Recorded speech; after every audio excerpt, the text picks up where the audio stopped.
Hello, and welcome to the Love Your Work Life podcast. I'm your host, Elissa Shuck. Whether you're going for that next promotion, looking for a job, or making a career pivot, I'll teach you how to navigate it all so you can have the career you want.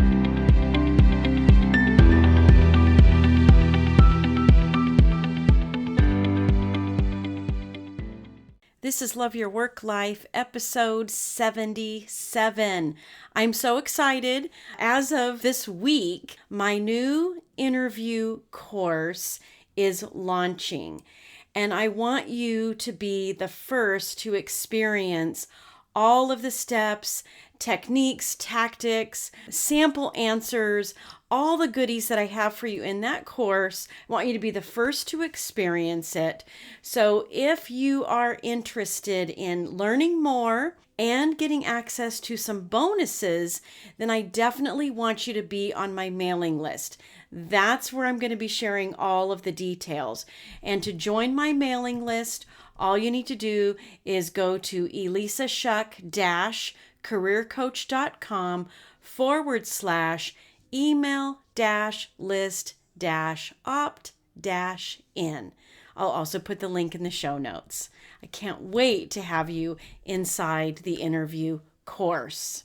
Now, for today, I know it feels like there are so many things to do when you're in job search mode. And if you're working and in job search mode, then it feels like you don't even have time to do all the things that you need to do, let alone figure out all the things and get it done, right? It can be so crazy. I totally get that. But that's why I want to talk about something that you can do that will make your life so much easier. Because the solution to managing all the things, and I'm doing air quotes right now, all the things that must be done can happen so much easier when you focus on one.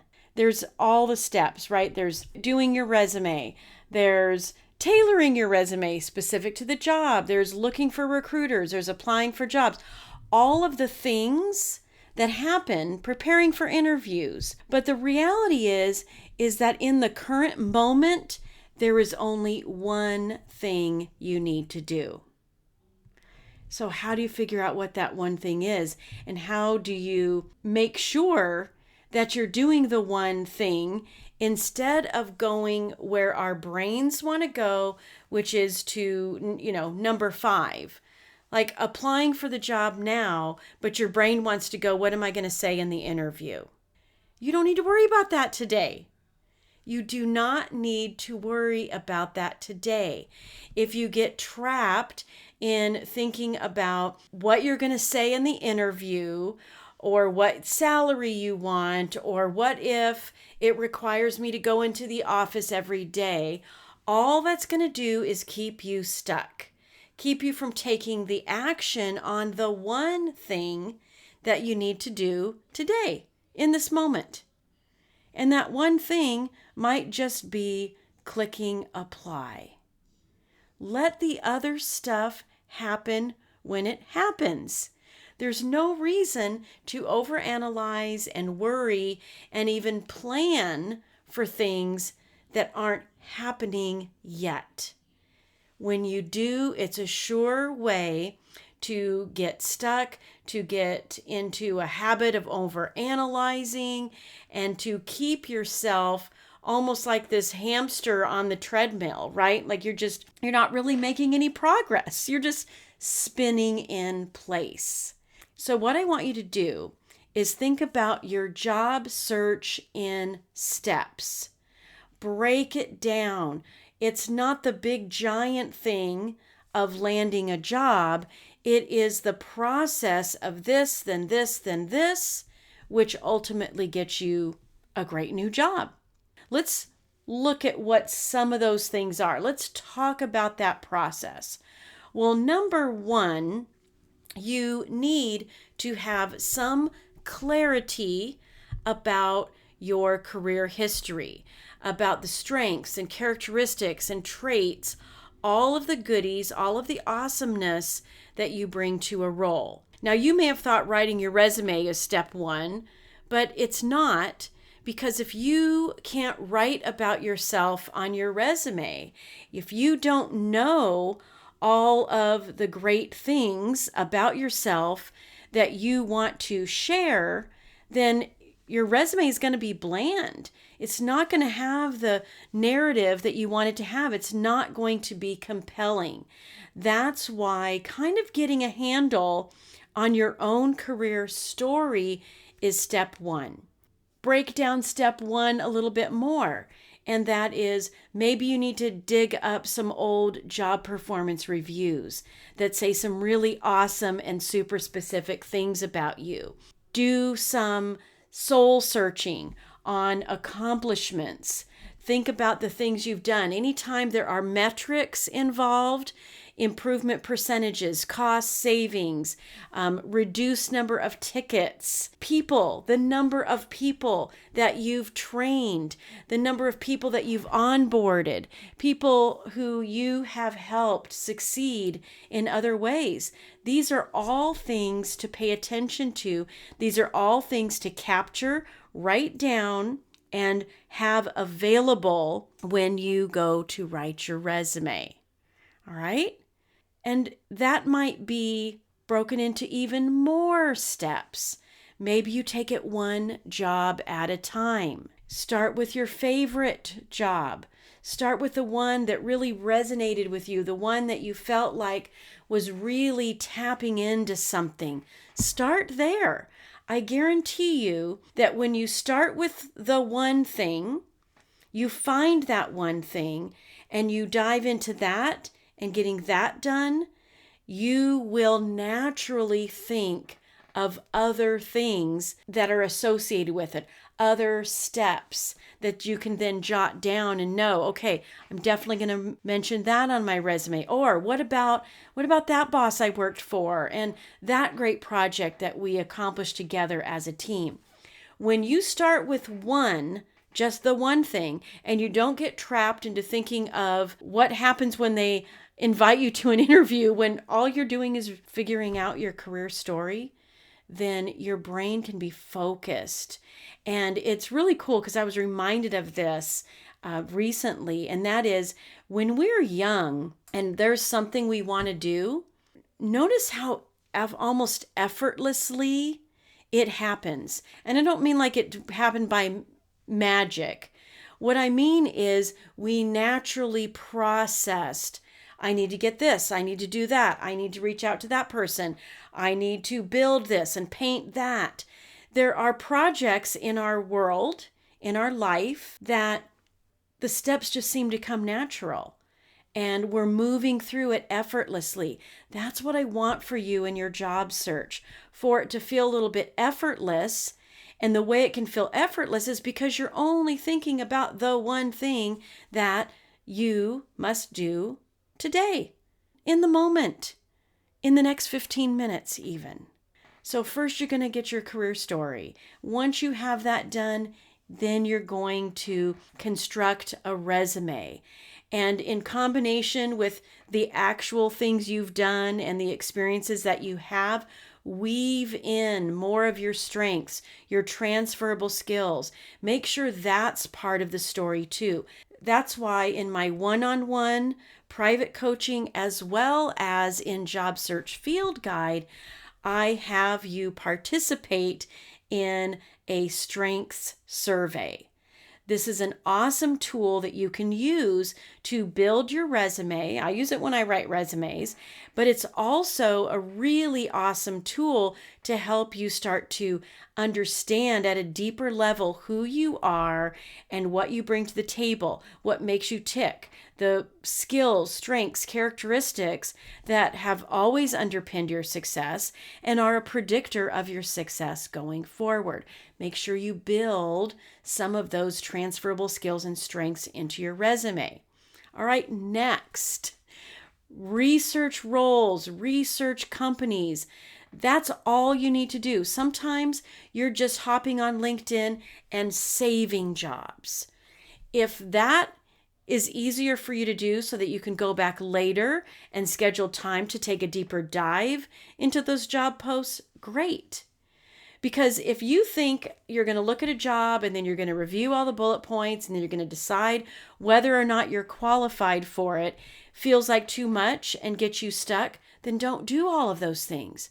Just do the one thing. Save the job.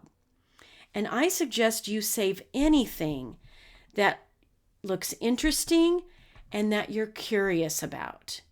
You can go back to the exact bullet points and decide to keep it or let it go later. But you don't have anything to apply to if you haven't started looking at them and from a very high level, saving them as something to go back to. All right, next, you're going to create this rinse and repeat strategy. I talk about this in Job Search Field Guide. This is you reaching out directly to recruiters, either as a follow-up to your online application, or if you don't have time or you feel very overwhelmed by online applications, then I suggest reaching out first. Let them tell you that they need you to apply online. They will. The main thing is that you are doing the one thing you need to do, which is getting yourself in front of a human being with your resume, with your LinkedIn profile. You just keep doing that. That process, getting yourself in front of a person, might be just the one thing you do repeatedly throughout the day, repeatedly for a week. Decide how many of those you want to do in a day or a week and hold yourself accountable to that. You don't need to start thinking about what happens if the recruiter calls me and schedules an interview. You don't need to go there yet.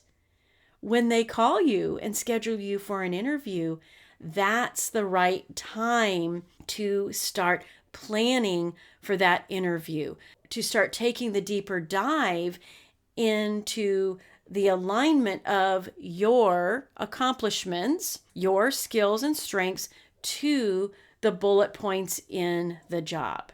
Now, I know that sounds a little counterintuitive, right? Because shouldn't you be sure that you're very, very qualified before you apply? I want you to feel comfortable. I want you to feel minimally 60 to 70% qualified. But the truth is that you're not going to have to start talking about yourself and aligning your skills and experience to that role until you're invited for an interview. So don't go there yet. Don't let that be the thing that derails you.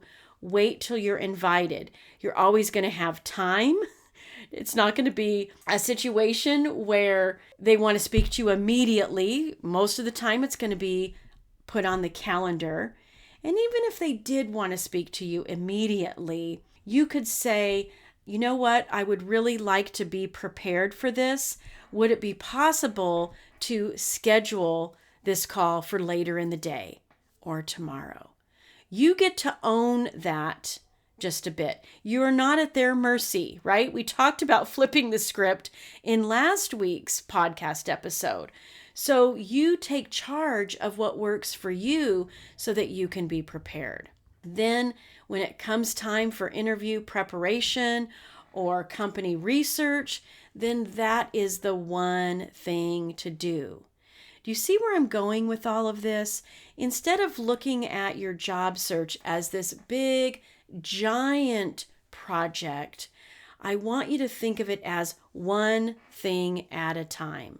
Step number 1 is always going to lead to step 2, step 3, step 4 in a process.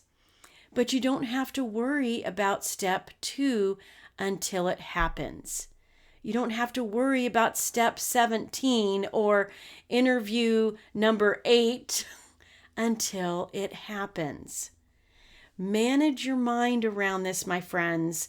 Please give yourself the space to be in the moment and to tackle only the one thing that is on your plate now that gets you to that next step. Trust me, it's going to take so much stress out of your job search because you're not overanalyzing and thinking too far ahead. You're being in the moment and controlling the one thing that you can do, which is the thought you have about the thing you need to do. Pick a thought that feels good. Pick a thought that motivates you to take action on the one thing and let the other stuff happen when it happens. You'll be prepared because that's just also who you are as a human. We're always figuring things out. We're always managing. That's just how we're wired. So take it one step at a time. All right. Until next time. If you like listening to this podcast, then you are going to love my program, Job Search Field Guide. This is a unique opportunity, a 5-step process to help you land a job quickly. So I hope you will join me in Job Search Field Guide. This is going to be revolutionary to your career journey and your job search, and you get lifetime access. So find it at elissashuck-careercoach.com, and I will see you there.